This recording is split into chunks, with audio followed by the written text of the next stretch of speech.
Welcome to our exploration of Philippians chapter 2, verses 1 through 4, a passage that unveils the heart of Christian living.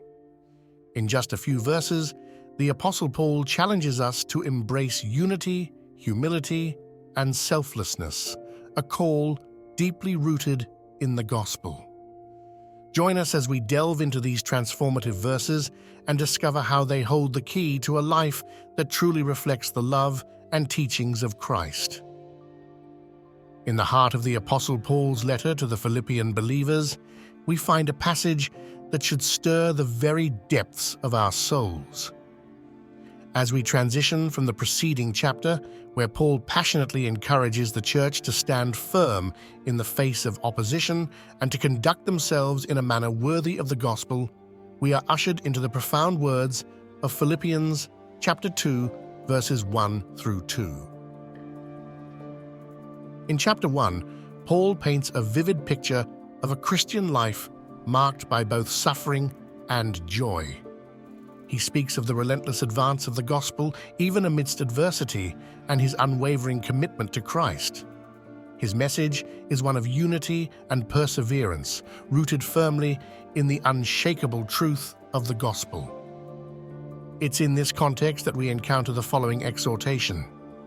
Therefore, if there is any consolation in Christ, if any comfort of love, if any fellowship of the Spirit, if any affection and mercy, fulfill my joy by being like-minded, having the same love, being of one accord, of one mind. Let these words resound in the depths of your being. They are a call to radical unity and selflessness among believers. Paul begins by reminding us of the blessings we have in Christ Jesus, the very essence of the gospel itself. The consolation in Christ speaks of the solace and encouragement we find in our Savior, who bore our sins on the cross. The comfort of love reminds us of the profound sacrificial love Christ displayed when he laid down his life for us. The fellowship of the Spirit points to the indwelling presence of the Holy Spirit, who unites us as one body, and the affection and mercy reflect the heart of Christ, who showed us compassion even in our rebellion. Now let me be clear, dear brothers and sisters, that the call to unity is not a call to compromise. It is not a plea for us to dilute the gospel or lower our standards to appease the world. No, it is a call for us to be of one mind, one spirit, and one purpose in upholding and proclaiming the unchanging truth of God's Word. In a world where division and discord abound, where the allure of individualism and self-gratification often takes precedence over the gospel, we are summoned to a higher calling. We are summoned to emulate the humility of Christ, who, though equal with God, emptied himself and took the form of a servant, even to the point of death on a cross. Philippians 2 verses 5 through 8. This is the heart of the gospel, the good news of redemption through the self-sacrifice of Jesus Christ. So, as we stand on the precipice of these two verses, let us be filled with a fervent zeal for unity, a unity that flows from our shared identity in Christ and our unwavering commitment to the gospel. Let us not shy away from the hard truths, but let us speak them in love, striving side by side for the faith of the gospel. Philippians 1 verse 27. As we do, we will fulfill the joy of the Apostle Paul and bring glory to the name of our Lord and Savior, Jesus Christ.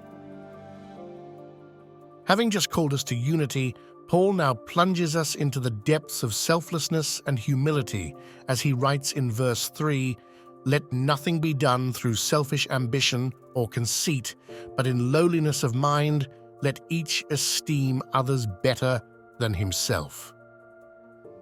Here, dear friends, we encounter the practical outworking of the unity Paul has so passionately urged us toward in verses 1 through 2. Unity is not mere agreement or the absence of conflict. It is a Christ-centered harmony that flows from hearts transformed by the gospel. The segue from verses 1 through 2 to verse 3 is seamless because it hinges on the foundational truth of the gospel. We have been called to unity not out of selfish ambition or conceit, but because of the radical transformation that Christ's sacrifice has wrought in our lives. The gospel is the source of our humility, for it reminds us that we were once lost in our sin, dead in trespasses and sins, but God, in His mercy, made us alive together with Christ. Ephesians 2 verses 1 through 5. This gospel truth humbles us, for we were saved not by our own merit, but by God's grace alone. Therefore, as we consider the exhortation of verse 3, we must confront our natural inclination towards selfishness and pride. It is so easy to be consumed by our own desires, ambitions, and conceit. But the gospel calls us to a higher standard. It calls us to imitate the humility of Christ, who, though He was God, did not count equality with God a thing to be grasped, but emptied Himself. In our daily lives, this means considering others as more significant than ourselves. It means putting the needs and interests of others ahead of our own. It means being willing to serve, even when it inconveniences us, for the sake of the gospel. It means laying aside our pride and seeking the good of the body of Christ above all else. This is a challenging and countercultural message in a world that often exalts self-promotion and individualism. But the gospel demands nothing less. As followers of Christ, we are called to live lives marked by radical selflessness and humility, mirroring the very character of our Savior. So, my dear brothers and sisters, as we delve into verse 3, let us be willing to examine our hearts, to root out any traces of selfish ambition and conceit, and to embrace the humility of Christ. Let the gospel be our guide and motivation as we seek to fulfill the call to unity and selflessness, for in doing so, we bear witness to the transformative power of the gospel in our lives and bring glory to the name of our Lord Jesus Christ.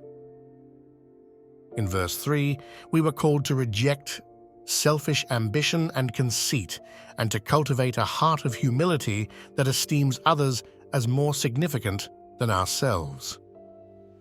Now, as we move to verse 4, Paul continues to build on this foundation of selflessness. Let each of you look out not only for his own interests, but also for the interests of others. The segue from verse 3 to verse 4 is a natural progression of the theme of selflessness and humility. Having encouraged us to put aside selfish ambition and pride, Paul now challenges us to actively and intentionally care for the needs and concerns of others. In a world that often preaches the gospel of self-promotion and personal gain, this verse stands as a stark contrast. It calls us to a radical shift in focus from self-centeredness to other-centeredness. It encourages us to be vigilant not only in seeking our own well-being, but also in actively seeking the well-being of those around us. This is the essence of Christian love in action. It's a love that doesn't merely exist in sentiment, but is demonstrated through tangible acts of kindness, compassion, and service. It's a love that reflects the very heart of Christ, who willingly laid down His life for the sake of others. As believers, we are called to be conduits of God's love, channels through which His grace flows to those in need. This means being attentive to the needs of our brothers and sisters in Christ, and also to the needs of those who have yet to experience the transformative power of the gospel. In verse 4, Paul is essentially saying, don't just be concerned about your own comfort, success, or agenda. Be concerned about the well-being of your fellow believers and of those who don't yet know the saving grace of Jesus. This selfless attitude is a powerful testament to the gospel. So, dear brothers and sisters, let us embrace the challenge of verse 4 with open hearts. Let us look not only to our own interests, but also to the interests of others. Let us seek opportunities to serve, to encourage, and to love sacrificially, knowing that in doing so, we mirror the very character of our Lord and Savior, Jesus Christ. This is the gospel in action, and it is through such selflessness and love that we shine as lights in a dark world, drawing others to the life-changing truth of Christ. In the timeless words of Philippians chapter 2, verses 1 through 4, we have uncovered a divine blueprint for Christian living, a blueprint that stands in stark contrast to the self-centered and divisive spirit of the world. These verses remind us that our identity as followers of Christ is not defined by the world's standards, but by the transformative power of the gospel. As we have journeyed through these verses, we have been called to unity, not a shallow agreement that masks our differences, but a deep, gospel-centered harmony that flows from our shared identity in Christ. We have been challenged to cultivate humility, mirroring the example of our Lord Jesus Christ, who willingly emptied himself for the sake of others. And we have been prompted to live lives of radical selflessness, actively seeking the well-being of those around us, even as we pursue our own. These truths have not merely been theoretical concepts, but a summons to action, a call to embody the gospel in our daily lives. They challenge us to live out our faith in a world that desperately needs to see the love and grace of Christ in action. In conclusion, Philippians chapter 2, verses 1 through 4 is not just a beautiful passage of Scripture, it is a mandate for every believer. It calls us to rise above the prevailing attitudes of our culture and to live lives that bear witness to the transforming power of the gospel. It calls us to be countercultural, to be agents of reconciliation, and to be beacons of light in a dark and divided world. As we close this exposition, let us not merely be hearers of the word, but doers also, taking these profound truths to heart and allowing them to shape our attitudes, actions, and relationships. By doing so, we not only honor our Lord Jesus Christ, but also become instruments of his grace and love, drawing others into the beauty of the gospel and demonstrating that indeed there is power in the name of Jesus to heal, unite, and transform lives. May we, as a body of believers, rise to the challenge presented in Philippians chapter 2, verses 1 through 4, living out the gospel with unwavering faith and devotion to the glory of God and the advancement of his kingdom. Thank you for tuning in to Gospel Illuminations. We appreciate your time and your commitment to growing in faith through our content.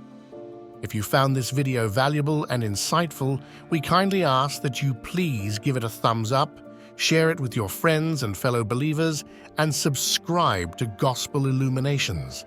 Your support helps us continue to bring you biblically grounded content and spread the message of God's grace and truth.